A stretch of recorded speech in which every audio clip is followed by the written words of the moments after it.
یہ باب ہے 27واں باب، باب التناوب فی العلم یا باب التناوب فی العلم۔ میں آپ کو بتا دیا ہوں پہلے، باب کو آپ ملا کر بھی پڑھ سکتے ہیں، الگ سے بھی پڑھ سکتے ہیں۔ تو ملا کر پڑھیں گے تو اسے مضافلے بنائیں گے، اگر بغیر ملائے پڑھیں گے تو وہاں سے وہ مبتدا سمجھا جائے گا۔ تناوب کہتے ہیں باری باری علم حاصل کرنا، باری باری علم حاصل کرنا۔ باری باری علم حاصل کرنے کا مطلب کیا ہوتا ہے کہ بھائی چارگی ہوا کرتی تھی صحابہ کرام میں، تو بھائی چارگی کے بعد یہ بات طے ہوتی تھی کہ میں کاروبار کروں گا اور آپ حضور کی خدمت میں حاضر رہیں گے، دوسرے دن آپ کاروبار کریں گے، میں حضور کی خدمت میں حاضر رہوں گا، میں جو کاروبار کروں گا اس میں 50-50، آپ کو آدھا نفع مجھے آدھا نفع، اور آپ جو کچھ حضور صلی اللہ علیہ وسلم سے سنے پورا دن وہ شام کو مجھے سب کے سب سنا دینا۔ دوسرے دن میں حضور کی خدمت میں رہوں گا اور آپ کاروبار کیجئے، آپ جو کچھ پڑھے وہ مجھے پڑھا دیجئے، مجھے سنا دیجئے، مجھے تکرار کر دیجئے۔ اسی سے تکرار کی سنت بھی نکلتی ہے۔ عموماً طلبہ کیا کرتے ہیں، جو کچھ انہوں نے غیر حاضری میں سبق گزرا ہے وہ تکرار میں بیٹھ کر اس کی تلافی کر لیا کرتے ہیں، تو تلافی کرنے سے وہ صاحبین ہو جاتے ہیں۔ کیا ہو جاتے ہیں؟ صاحبین۔ کیا مطلب؟ استاد کے اعتبار سے وہ شاگرد یعنی ہمدرس بھی، اور تکرار کرانے کے اعتبار سے وہ اس کا شاگرد بھی بن جاتا ہے۔ یعنی گویا جیسے امام ابو یوسف رحمۃ اللہ علیہ استاذ بھی ہیں امام محمد کے، اور امام محمد کے ساتھی بھی ہیں، تو محمد کو دونوں شرف حاصل ہے۔ امام صاحب رحمۃ اللہ علیہ کے درسگاہ میں بیٹھنے کے اعتبار سے یہ دونوں ہمدرس ہوئے، امام محمد اور امام ابو یوسف۔ اور جو کچھ امام ابو یوسف نے حضرت ابو حنیفہ رحمۃ اللہ علیہ سے پہلے حاصل کیا، وہ تمام علوم حضرت امام محمد نے ابو یوسف سے حاصل کیا۔ اس اعتبار سے حضرت ابو یوسف استاذ بنے امام محمد کے، تو اس اعتبار سے کیا بنے؟ وہ دونوں کے دونوں صاحبین بنے۔ تو اسی طرح یہ تناوب کا معاملہ ہوتا تھا، ایک دن یہ حاضر ایک دن وہ حاضر، ایک دن یہ کاروبار ایک دن وہ کاروبار۔ چنانچہ کہتے ہیں عبداللہ ابن عباس رضی اللہ تعالی عنہ حضرت عمر سے نقل کرتے ہوئے کہ میں اور میرے ایک پڑوسی تھے صحابی، انصاری صحابی، ان کا نام تھا عتبان ابن مالک رضی اللہ تعالی عنہ، اور یہ بنو امیہ ابن زید کے قبیلے میں تھے ہم دونوں۔ اور وہ بنو امیہ کہاں ہے؟ یہ مدینے کے کنارے پر، اسے کہتے ہیں ایکسٹینشن ایریا۔ مدینے کے کنارے پر کہتے ہیں کیا؟ ایکسٹینشن ایریا، موالی ایکسٹینشن ایریا، عوالی کسے کہتے ہیں؟ ایکسٹینشن ایریا میں رہنے والے۔ وَكُنَّا نَتَنَاوَبُ النُّزُولَ عَلَى رَسُولِ اللَّهِ صلی اللہ علیہ وسلم، اور ہم دونوں باری باری حضور کی خدمت میں حاضر ہوا کرتے تھے۔ ایک دن وہ حاضر ہوتے، ایک دن میں حاضر ہوتا۔ فرمایا فَإِذَا نَزَلْتُ جِئْتُهُ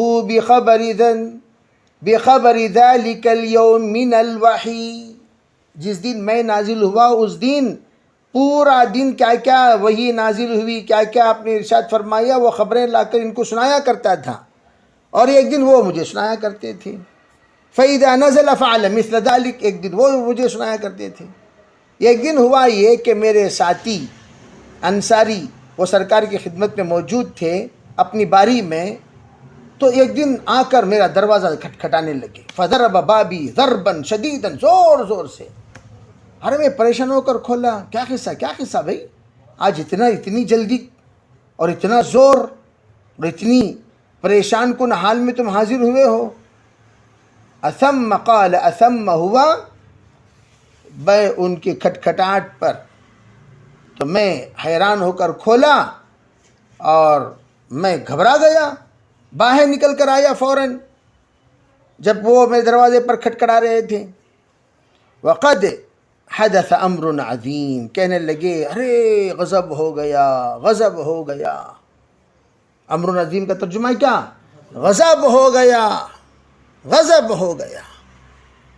فرمانے لگے کیا غضب ہوا؟ کہنے لگے فدخلت علی حفصۃ فاذا ہی تبکی۔ اللہ اکبر۔ میں حفصہ کے پاس کوئی معاملے میں پہنچا تو کیا دیکھ رہا ہوں؟ وہ رو رہی ہیں۔ فاذا ہی تبکی۔ میں نے کہا کیا ہوا؟ کہ اللہ کے رسول علیہ الصلوۃ والسلام لوگوں کے زبانوں سے یہ بات میں سن رہا ہوں کہ حضور نے طلاق دے دی۔ اطلقکن رسول اللہ صلی اللہ علیہ وسلم، حضور نے طلاق دے دی۔ کہنے لگی نہیں میں نہیں جانتی کیا معاملہ پیش آیا، وہ رو رہی ہیں۔ ثم دخلت علی النبی صلی اللہ علیہ وسلم، کہتے ہیں وہ انصاری، میں پھر سرکار کی خدمت میں حاضر ہوا اور میں کھڑا رہا، اور کھڑا ہونے کی حالت میں پوچھا حضور سے کیا حضور آپ نے طلاق دے دی؟ فرمانے لگے نہیں بھائی۔ میں نے کہا اللہ اکبر اللہ اکبر، طلاق دیے نہیں۔ وہاں دیکھو تو ماتم بنا لوگ بیٹھی، کیا قصہ سمجھ میں آنے ابھی تو وہ جو اللہ اکبر جو انہوں نے کہا وہ کس اعتبار سے؟ وہ جب کچھ بھی نہیں ہوا اللہ بڑا ہے، خواہ مخواہ پریشان کیوں ہو رہے ہیں آپ لوگ؟ اتنا زیادہ اس بات پر اپنے آپ کو پریشان کرنے کی کیا ضرورت؟ یہ کہتے ہوئے حضرت نے کیا پڑھا؟ اللہ اکبر جو کہا انہوں نے، یہ سوچ کر جب کچھ بھی نہیں ہوا، کہتی ہوا کیا بھائی؟ نہیں ہوا۔ حضرت آپ کذب کریں کیا؟ نہیں۔ اللہ اکبر، کیا بھائی کیا کچھ نہیں ہوا؟ کیوں ایسا ہنگامہ؟ کیوں ایسا رونا دھونا؟ کیوں ایسا ماتم؟ کیا ضرورت ہے ایسا ماتم منانے کی؟ اس طرح آپ نے ارشاد فرمایا۔ تو یہ جو باری باری تو صحابہ کرام کا یہ معمول تھا، باری باری حاضری دینا، اور تاکہ سرکار دو عالم صلی اللہ علیہ وسلم سے جو علم حاصل کرنا ہے اس دن کا علم مجھ سے نہ رہ جائے۔ مجھ سے تو پتہ چلا حضور کے مجلس میں ہمیشہ جو لوگ رہا کرتے تھے وہ سب کے سب بالغین رہا کرتے تھے، شادی شدہ رہا کرتے تھے، ذمہ داران اپنے اپنے خاندان اور گھر کے ذمہ دار رہا کرتے تھے، نابالغوں کو نہیں۔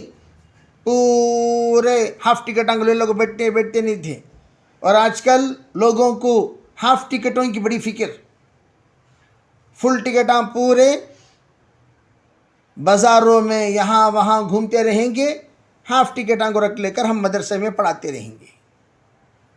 عربی وہ لوگ جو بالغ ہو چکے ہیں ان کے بارے میں پہلے فکر کرو، ان کی نمازوں کی فکر کرو۔ اصل فکر تو یہ ہونی چاہیے۔